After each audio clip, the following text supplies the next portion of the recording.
Fragment 4. On pourrait dire que peut-être aucune tendance ne s'est saisie autant du genre que le primitivisme. Nous disons cela parce que les primitivistes voient cette question à travers la lentille offerte de la critique de la domestication. Alors qu'il y a d'évidents exemples odieux de théories et d'individus masculinistes et misogynes dans la pensée anti-civilisationnelle, les écrivains et écrivaines les plus lucides et les plus attentifs ont toujours situé l'ascension du patriarcat au début même de la civilisation. Pour beaucoup, Freddy Perlman et John Zerzan, pour n'en nommer que deux, le patriarcat émerge à côté de la domestication et les deux sont pratiquement synonymes. Nous pouvons même entrevoir des fragments de ce point de vue dans les écrits tardifs de Kamat, comme L'écho du temps par exemple. Cela est aussi reconnu dans l'éditorial de Bloodlust, A Feminist Journal Against Civilization, paru en 2009.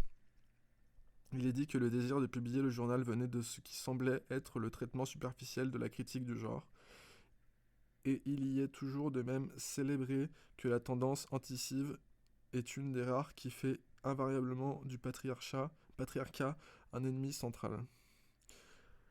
Alors que malheureusement le journal n'a publié qu'un seul numéro, la tâche d'étoffer la critique anti-civilisationnelle du patriarcat semble être une étape vers la compréhension du caractère central de la domestication pour le genre lui-même. Le point de vue primitiviste sur le genre est problématique pour des raisons que nous élaborons plus loin. Et pour le moment, nous allons suspendre notre critique afin de l'exposer fidèlement. Quels que soient ses défauts, cette perspective sur l'ascension du patriarcat est utile parce qu'elle situe l'émergence de la domination genrée avec celle de la civilisation elle-même. Par ce geste, elle rejette toute idéologie qui échoue à faire de même, en démontrant constamment qu'un tel malheur est plus vieux que la plupart des autres institutions et les systèmes de domination. Elle nous donne le pessimisme nécessaire pour répondre à ceux qui assurent que la violence genrée disparaîtra après leur réforme ou leur révolution particulière. Kamat, et tous celles qui sont influencés par ses écrits, est redevable en ce qui concerne ses réflexions fugaces sur le genre envers une écrivaine française nommée Françoise d'Aubonne. On lui attribue l'invention du terme écoféminisme dans son livre Le féminisme ou la mort, paru en 1974. De manière encore plus intéressante, elles étaient l'une des cofondatrices du Front homosexuel d'action révolutionnaire, FHAR, le même groupe militant de libération gay que Guy Hockenheim rejoignit et façonna ses perspectives ultérieures. Il semble ainsi logique que ces deux théories anticives du genre, l'écoféminisme d'Aubonne et le désir homosexuel d'Hockenheim, émergent des mêmes actions et discussions. La plupart des primitivistes et écoféministes anglophones ont été exposés aux idées d'Aubonne à travers des sources secondaires, notamment Kamat. D'Aubonne. Nous citons un extrait du féminisme ou la mort, puisqu'il est peu probable que beaucoup de lectrices aient accès au texte. Tout le monde, pratiquement, sait qu'aujourd'hui, les deux menaces de mort les plus immédiates sont la surpopulation et la destruction des ressources. Un peu moins connaissent l'entière responsabilité du système mâle.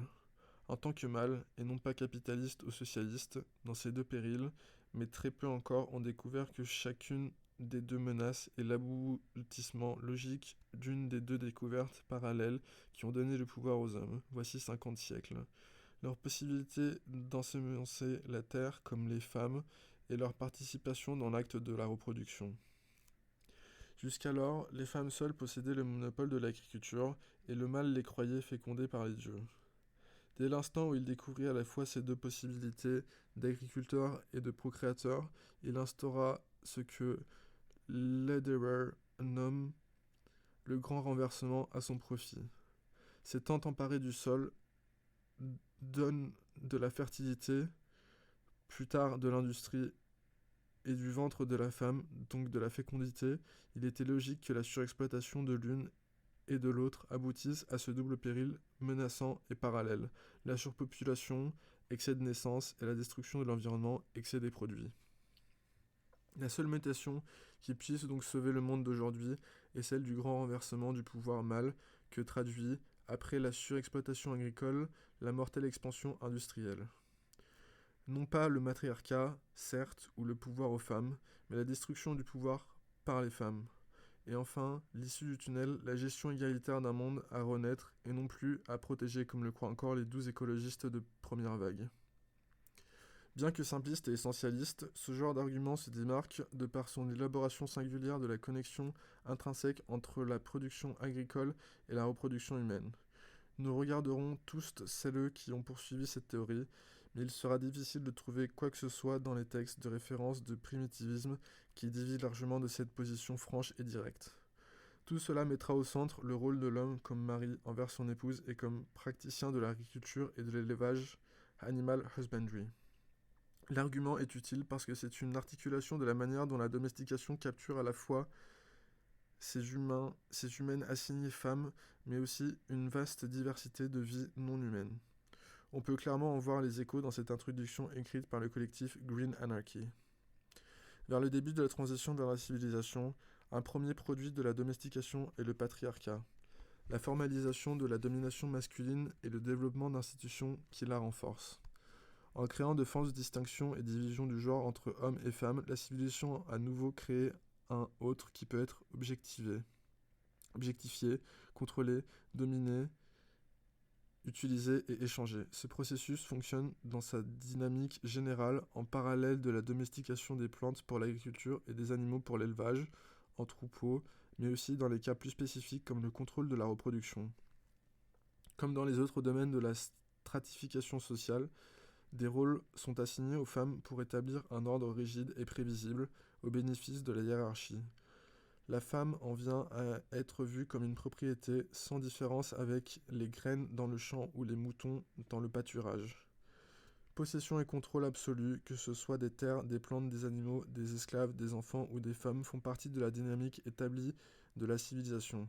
Le patriarcat demande l'assujettissement du féminin et l'usurpation de la nature, nous poussant à l'annihilation totale. Il définit le pouvoir, le contrôle et la domination sur la nature sauvage, la liberté et la vie. Le conditionnement patriarcal dicte toutes nos interactions avec nous-mêmes, notre sexualité, nos relations avec les autres et notre relation à la nature. Il limite sévèrement le spectre des expériences possibles. La relation interconnectée entre la logique de la civilisation et le patriarcat est indéniable. Ils ont modelé pendant des milliers d'années l'expérience humaine à tous ses niveaux, de l'institutionnel au personnel, pendant qu'ils dévoraient la vie. Être contre la civilisation ne peut se faire qu'en étant contre le patriarcat, et pour remettre en question le patriarcat, il faut, semble-t-il, remettre en question la civilisation. Freddy Perlman poursuit sa réflexion à partir de cette prémisse de différentes manières. Premièrement, il met constamment au centre le viol et la transformation du phallus en arme, weaponization of the phallus, comme méthode intrinsèque à la domestication. Il lie les tours phalliques au centre du Léviathan primitif aux armes utilisées par ses armées. Pour lui, ces institutions et ces appareils servent à naturaliser une forme de domination et de pouvoir non naturel, pour assujettir les femmes et les hommes et prétendre que cet arrangement est l'ordre naturel des choses. Il décrit parfois les hommes léviathaniques comme détestant les femmes. Deuxièmement, il croit que l'histoire, his story, est le procès par lequel les hommes qui contrôlent les Léviathans racontent leurs propres conquêtes et exploits. Pour lui, l'histoire, history, est spécifiquement à la culture civilisée et n'émerge que par l'annihilation violente d'un matriarcat préexistant, mais aussi à travers la déification d'une image d'homme militariste et léviathanique opposée aux anciennes déesses de la nature.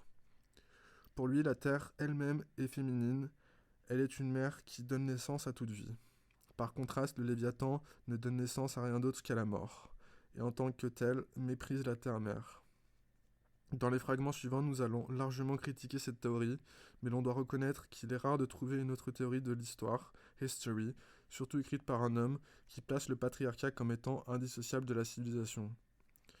John Zerzan développe cette théorie depuis un angle différent.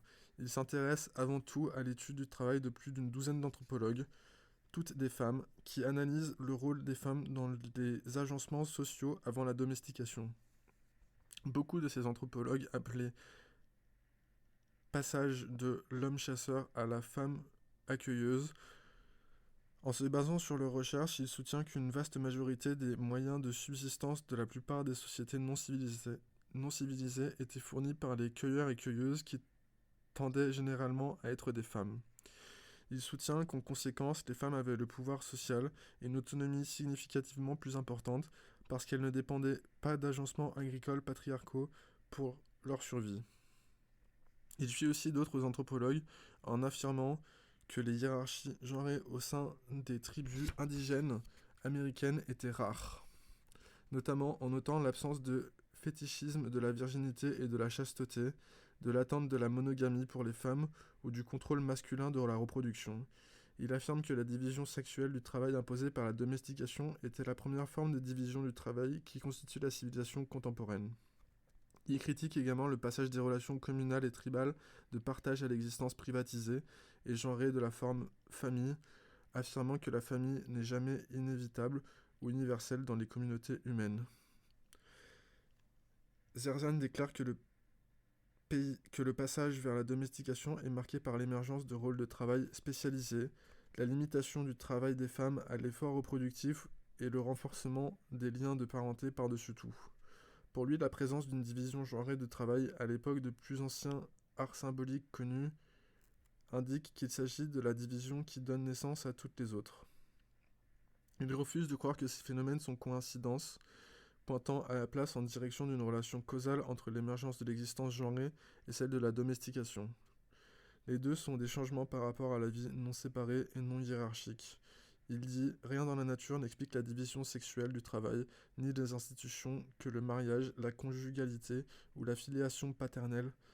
Elles sont toutes imposées aux femmes par la contrainte et sont donc des faits de la civilisation qui doivent être expliqués et non pas être utilisés comme explication. » Son explication concernant ces changements implique à la fois des manières dont la vie agricole a appauvri les femmes qu'elle a capturées, mais aussi que l'introduction du patriarcat était une stratégie essentielle des civilisateurs coloniaux et des missionnaires dans le monde entier. Il soutient que toute tentative de destruction de la civilisation doit aussi être une tentative de retour à la totalité de l'existence sans genre originel. La plupart des perspectives primitivistes sur le genre ne s'accordent pas bien avec une perspective queer, notamment à cause de l'importance de leur essentialisme genré et de l'absence d'une critique substantielle de l'hétérosexualité obligatoire, pour ne rien dire du rôle de l'anthropologie. Et pourtant, il y a toujours quelque chose qui nous parle dans cette théorie. Peut-être que l'appel de la perspective primitiviste vient-il du fait qu'elle inclut dans l'horreur du genre littéralement tout ce qui concerne ce monde, la nourriture que nous mangeons, les villes dans lesquelles nous vivons, le langage que nous parlons, nos familles, nos fétiches. Tout cela est entremêlé dans la fabrication de l'existence genrée. Cela implique alors que chaque pas hors du genre requerrait un pas hors de littéralement toutes les assurances et les conforts qui nous maintiennent captives et captives en lui. Encore plus puissante est ainsi l'insistance impétueuse que toute notre vie genrée n'est ni inévitable ni tombée du ciel. Le primitivisme pourrait être compris comme un essai de donner des mots et à des preuves de l'expérience viscérale de la non-appartenance à ce monde, du sentiment ancré dans nos os et notre chair qui hurle contre le genrage de nos vies et nos potentialités. Le primitivisme revendique un extérieur et la certitude quant à sa nature. Nous nous passerons de leur certitude, mais l'extérieur lui-même nous appelle.